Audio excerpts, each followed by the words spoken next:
e a liberdade tarifária.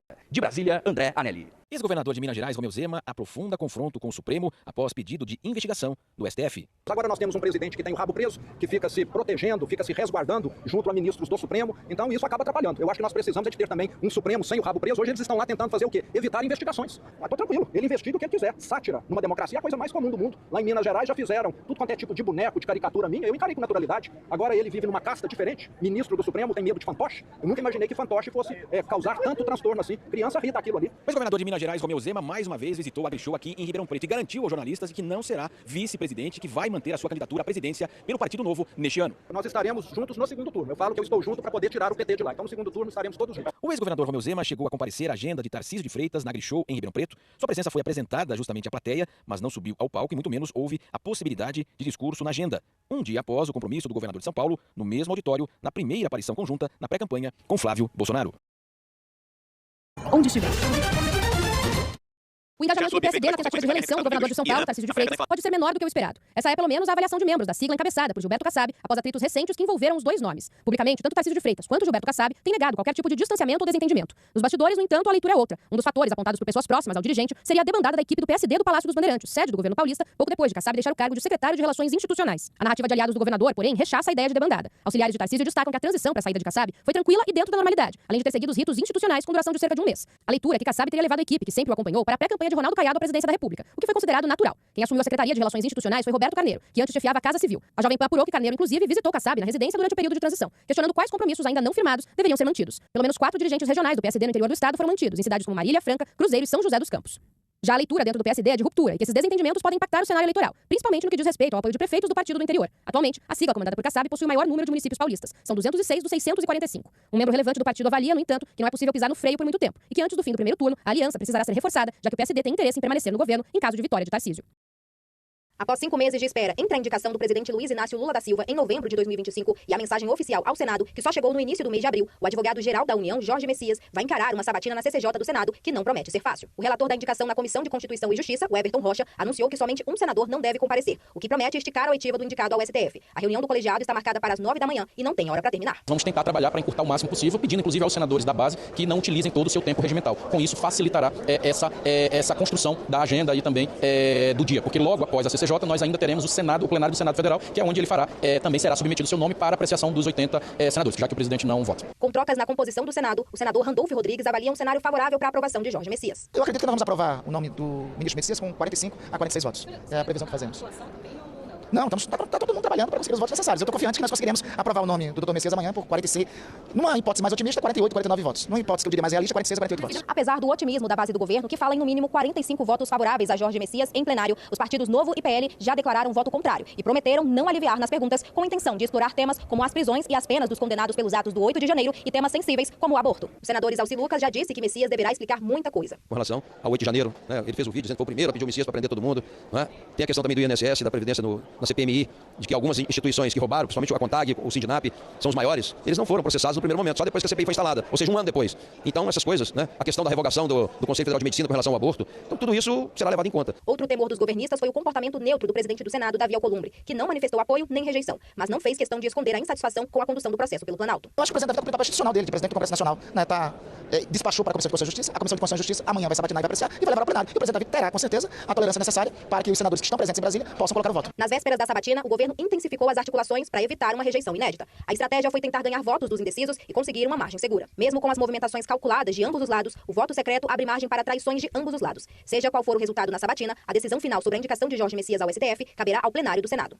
Nesta terça-feira, o governador de São Paulo, Tarcísio de Freitas, anunciou um pacote milionário de 455 milhões de reais em investimentos para o fortalecimento do agro paulista e, claro, deu aquela cutucadinha no governo federal, Informações novamente com Marcelo Matos.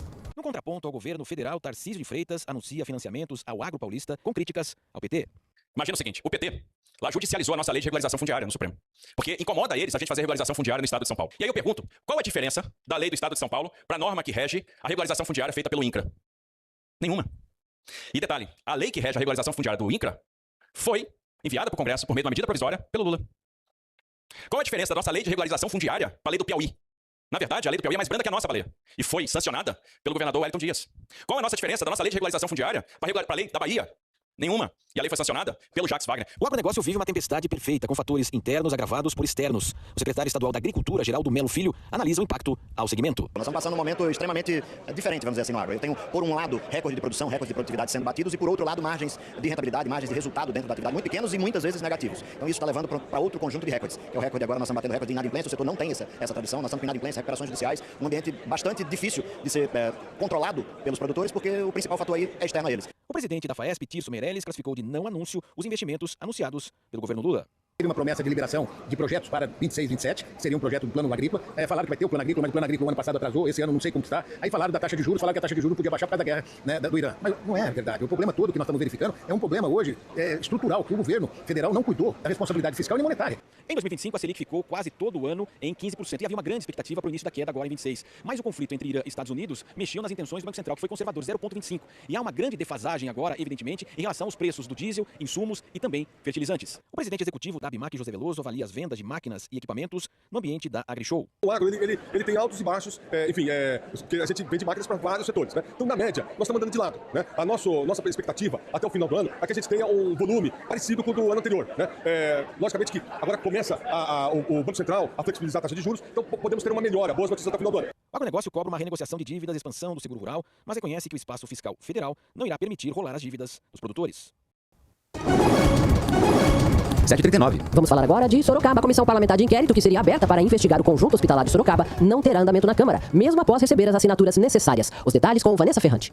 Bom dia a todos. Isso mesmo, havia essa expectativa de que a nomeação dessa CPI ocorreria na sessão de ontem, no entanto, não foi isso que aconteceu. O jurídico da Casa considerou a abertura da comissão inconstitucional, porque o CHS é um órgão estadual. O presidente da Casa, o vereador Luiz Santos, também justificou que já há inquéritos no Ministério Público sobre este assunto em andamento. Porque ela perdeu a sua razão de ser. Dois vereadores entraram no Ministério Público contra os problemas no CHS, e o Ministério Público abriu um inquérito civil sobre isso. Inclusive, já nos solicitou documentação das audiências que foram feitas, o que foi levantado aqui, o que o CHS tem de resposta. Nós estamos mandando para o Ministério Público. Se a CPI fosse instalada, o que ela faria no final? Faria um relatório, que caminharia para o Ministério Público, ou seja, perdeu a razão de ser da CPI. Mas, na realidade, ela não pode ser implantada porque os entes federativos não podem interferir na competência um do outro. Imagina se vereadores aqui abrem uma CPI contra o governo federal. Eu não vou nomear, né? Não existe essa situação. O vereador Ítalo Moreira, que protocolou o pedido de abertura da CPI, não concordou, pois 12 vereadores assinaram pelo andamento da comissão. Ele disse que vai entrar com uma liminar para tentar reverter essa decisão. Nós temos várias jurisprudências, inclusive garantidas pelo Judiciário do Estado de São Paulo, que garante que câmaras municipais possam abrir CPIs contra hospitais estaduais, já que a gente está se tratando da saúde local, né? A gente não está falando, por exemplo, do Banco Master, etc., que é uma questão longe. A gente está falando de um hospital estadual que está dentro de Sorocaba, que atende pacientes e cidadãos de Sorocaba. O objetivo da CPI era o de investigar problemas de negligência e falta de infraestrutura no conjunto hospitalar aqui de Sorocaba. Inclusive, o Paulo Quintais, que é superintendente do SECONS e responsável pela gestão do CHS, esteve na sessão para responder perguntas dos vereadores. A gente conversou com o Paulo e ele falou do investimento de 50 milhões destinados pelo governo do estado. Esses 50 milhões vai ser extremamente importante para dar continuidade àquilo que nós já estamos fazendo com esses recursos das emendas parlamentares, com a reforma do pronto-socorro que está em pleno funcionamento, em pleno andamento.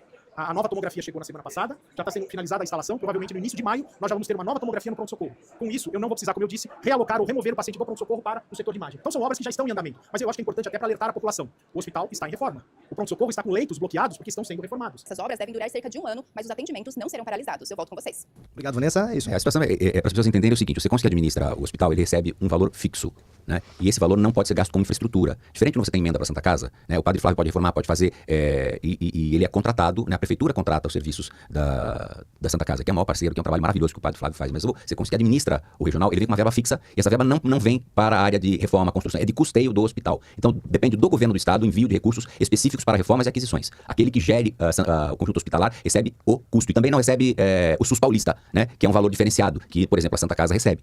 Já os recursos do regional são fixos, né? Ele não recebe diferente de outras entidades, o SUS paulista, que é um valor maior. Então, assim, a gente tem que estabelecer justiça, porque se você tiver qualquer problema, o único hospital que tem todas as especialidades 24 horas é o hospital do regional. E repito, se qualquer pessoa que está nos ouvindo aqui de Sorocaba sofrer um acidente, ela será levada para o SAMU, para o hospital regional. Então a gente tem sim que ajudar, que a infraestrutura, cobrar do governo do estado os recursos para que a gente possa ter constante funcionamento e constante reformas e melhoras na Santa Casa. Esta é a realidade. Quem faz a gestão recebe o valor para a gestão, não pode pintar uma parede. Essa que é a realidade. E aí essa abertura da CPI não foi aceita por se tratar de um órgão estadual, né? Constitucional, não exatamente, não é de competência do município. Como a gente falou aqui no bloco anterior, é um posicionamento dos vereadores, de fato, mostrando que, olha, estamos de olho no que está em Sorocaba. Perfeito. Mas, de fato, não é um órgão competente do município, e sim do estado de São Paulo. Vamos cobrar os vereadores que cobrem dos seus deputados e do governo de São Paulo que mandem recursos para esta manutenção ou melhoras do conjunto hospitalar de Sorocaba, que faz um trabalho importante para a cidade e muitas vezes é julgado pela administração. E não é a administração, é falta de recursos específicos para reformas que não se recebe aqui no funcionamento da Santa Casa. E para encerrar, o vereador e presidente da Câmara, Luiz Santos, foi pontual. Daqui a pouco a gente vai ter uma CPI contra contra o governo federal. Não pode. Está fora de cada instância. Vereador com assuntos de Sorocaba e entes de Sorocaba. Se são entes que estão em Sorocaba, mas com gestão do Estado, são os deputados que têm esta possibilidade de uma CPI. 7h46. O presidente da Câmara dos Deputados, Hugo Mota, do Republicanos da Paraíba, escolheu o deputado Léo Prates, também do Republicanos, também da Paraíba, como relator da PEC da escala 6x1 na comissão especial. Vamos a Brasília com Beatriz Souza. A comissão especial que vai analisar as propostas de redução da jornada de trabalho e o fim da escala 6x1 será instalada nesta tarde. O relator do colegiado será o deputado Léo Prates, que deixou o PDT rumo ao Republicanos. A nossa relatoria, o seu trabalho, você me chamou de atenção, presidente, não é contra ninguém, é a favor das pessoas. Então a gente vai tentar mitigar ao máximo os arranjos produtivos, os receios, com muito debate, mas lembrando que o presidente instituiu a Câmara pelo Brasil, que rodou, e nós rodamos com esse tema no Brasil. Nós não estamos começando para em um mês aprovar saudatamente. A Câmara já tem mais de um ano debatendo esse tema, que é coroado, presidente. Eu acho que essa é a maneira mais democrática com a instalação da comissão especial. O nome de Prates foi anunciado pelo presidente da Câmara, Hugo Mota, que também anunciou o deputado Alencar Santana Braga, do PT, como presidente da comissão. Mota defendeu o ritmo da discussão na casa. Conversava tanto com o deputado Alencar como com o deputado Léo Prates na necessidade de poder conduzir esse debate com muito equilíbrio. Ouvindo a todos, ouvindo os trabalhadores, ouvindo o setor produtivo, aqueles que empregam, ouvindo o governo, ouvindo as autoridades também do Poder Judiciário, para que ao final a Câmara tenha a construção do melhor texto possível para podermos conceder à classe trabalhadora do nosso país a redução da jornada de trabalho sem redução salarial. Alencar Santana promete trabalhar para que o texto seja aprovado na comissão até o fim do mês de maio, permitindo então a votação no plenário da Câmara logo em seguida. O deputado avalia que a proposta vai dar mais qualidade de vida para o trabalhador. Parece ser uma matéria simples, mas não é, porque ela tem efeitos vários na sociedade, nos diferentes setores econômicos e ao mesmo tempo garante para o trabalhador, para a família brasileira, sem dúvida alguma, mais e melhor qualidade de vida. Afinal de contas, a família poderá ter um dia a mais de encontro, de convívio familiar, além de outras atividades que porventura o trabalhador queira fazer nesse dia. Gabi, quais carros a Kavak compra? Agora a Kavak está comprando quase todos os tipos de carro, incluindo carros a partir de 2008. O presidente da Confederação Nacional da Indústria... Atividades que porventura o trabalhador queira fazer nesse dia a mais de descanso. O tema mobiliza o setor empresarial. O presidente da Confederação Nacional da Indústria, Ricardo Alba, se reuniu com o presidente da Câmara, Hugo Mota, e apresentou as preocupações dos empresários com os impactos da proposta. Para Alba, o encontro foi positivo. O que nós encontramos aqui foi um presidente da Câmara disposto ao diálogo, preocupado com um todo. Nós não podemos ter preocupações de setor A, B, C ou D, ou de setor de facções políticas ou de facções que queiram ser da área de setores específicos. Mas qual é o benefício geral que nós precisamos querendo alcançar? E para que nós possamos ter isso uma conquista, nós temos que ponderar causas e efeitos. E é isso que nós queremos discutir na construção dessa proposta, que está agora com a relatoria do deputado Léo Prates, para que nós possamos contribuir de forma responsável. Mota garantiu que, assim como a indústria, outros setores produtivos que serão impactados pela medida precisam ser ouvidos. Para os empresários, o debate técnico da redução da jornada deveria acontecer fora do período eleitoral, para evitar uma discussão apressada de um tema tão sensível para a economia. 8h41. Este é um dos principais destaques desta quarta-feira, 29 de abril. Agora no Jornal da Manhã. Polícia. Vamos com ele, o nosso repórter Olho Vivo.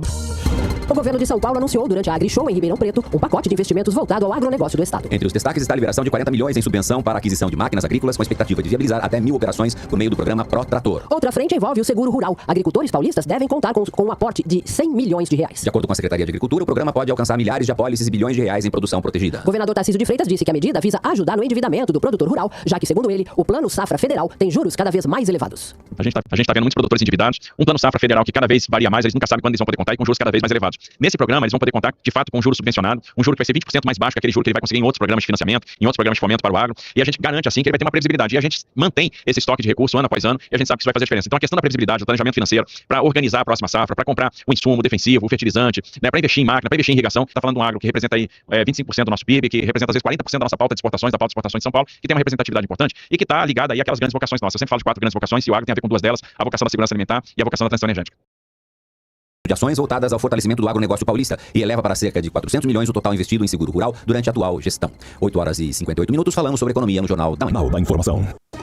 Vamos voltar para a Câmara de Sorocaba. A Comissão de Ética e Decoro Parlamentar decidiu arquivar os pedidos de cassação contra a vereadora Fernanda Garcia do PSOL. A decisão foi tomada nesta terça-feira com placar de 5 votos favoráveis ao arquivamento e 4 contrários. As denúncias contra a Fernanda estavam relacionadas à participação da parlamentar em uma ocupação de imóvel na Vila Hortência em março deste ano. Os autores das representações alegavam quebra de decoro parlamentar, argumento rejeitado pela maioria da comissão. A jovem para Sorocaba, Fernanda Garcia, afirmou que o resultado representa uma vitória política e voltou a negar irregularidades, classificando as denúncias como perseguição a seu mandato. Nós tivemos aí uma vitória, né, nos 3 pedidos de cassação do nosso mandato, que ficou comprovado que foi uma questão de perseguição do nosso mandato, tentativa de intimidar o mandato de uma vereadora eleita, muito bem eleita, fato de ter visitado aí uma ocupação. Tanto é que a gente teve esse resultado que foi para perseguir vereador ao vereador. É uma comissão de mandatos que estão aqui, inclusive do nosso mandato. Entre parlamentares, e defendeu que a casa avance para debates de interesse público. Segundo ele, é preciso superar conflitos internos e focar na discussão de ideias. Fizemos a votação aqui hoje, né? Foi lido naturalmente os relatórios e opinaram, então, os 3, né? Foi opinado pelo arquivamento. O do vereador Aite foi unânime o pedido do arquivamento, da vereadora Yara Bernardi, acho que só teve um voto contrário ao arquivamento, e da vereadora Fernanda Garcia, que foi um pouco mais discutido, que foi 5-4 pelo arquivamento. 5 votos sim pelo arquivamento, 4 não arquivamento. Houve uma discussão, e eu até aproveitei o ensejo no final e comentei que a Comissão de Ética acaba sendo uma briga de parlamentar, de ideias políticas, né? Ficar um jogando pro outro.